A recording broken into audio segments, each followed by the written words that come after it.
Un homme est venu vers moi et m'a dit « Seigneur, je suis fatigué de prier. Je prie, je jeûne, je fais tout ce que je peux, mais ce que je demande ne m'arrive jamais. Parfois, je regarde les autres recevoir ce qu'ils ont demandé, et moi, rien ne change. Je commence même à perdre la force de prier. Dis-moi, Seigneur, pourquoi mes prières restent-elles sans réponse? Peut-être que toi aussi, tu traverses cette situation. Alors écoute attentivement ce que je vais te dire. Mon enfant, je comprends ta douleur, je connais chacune de tes prières. Mais il y a une vérité que beaucoup ignorent. Beaucoup me demandent des choses, mais très peu prennent le temps d'examiner ce qu'ils demandent réellement. Souviens-toi de ce que mon serviteur Jacques a écrit. Vous demandez, et vous ne recevez pas, parce que vous demandez mal. Avant de me demander quelque chose, pose-toi d'abord cette question. Pourquoi est-ce que je veux vraiment cette chose? Quel est le véritable motif de mon cœur?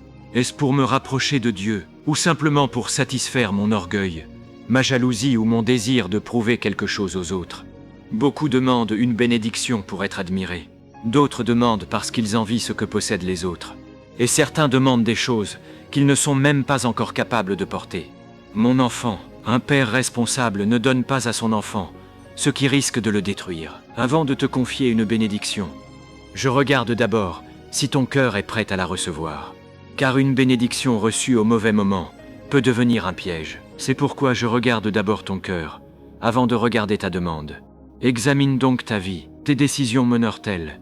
Ta manière de vivre me plaît-elle? Cherches-tu d'abord à me ressembler, ou cherches-tu seulement ce que je peux te donner? Beaucoup veulent mes bénédictions, mais peu veulent me laisser transformer leur cœur. Pourtant, lorsque ton cœur est en ordre avec moi, tes prières changent. Tu ne demandes plus seulement ce qui te fait plaisir. Tu commences à désirer ce qui est aussi selon ma volonté. Et lorsque ton cœur s'accorde avec le mien, tu découvriras que je sais donner au bon moment ce qui est réellement bon pour toi. Alors, avant de demander davantage, demande-moi d'abord un cœur qui m'aime, qui m'obéit et qui cherche à me plaire. Car lorsque ton cœur est transformé, tu comprendras que la plus grande bénédiction n'est pas seulement de recevoir. La plus grande bénédiction, c'est de marcher avec moi. Et n'oublie jamais ceci. Je ne refuse jamais ce qui est bon pour toi. Je le prépare simplement au moment où tu seras prêt à le recevoir.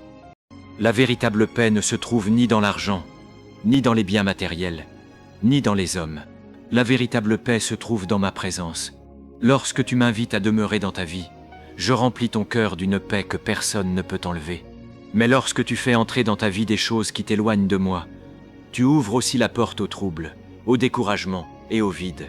C'est pourquoi l'ennemi cherche toujours à attirer ton cœur loin de moi.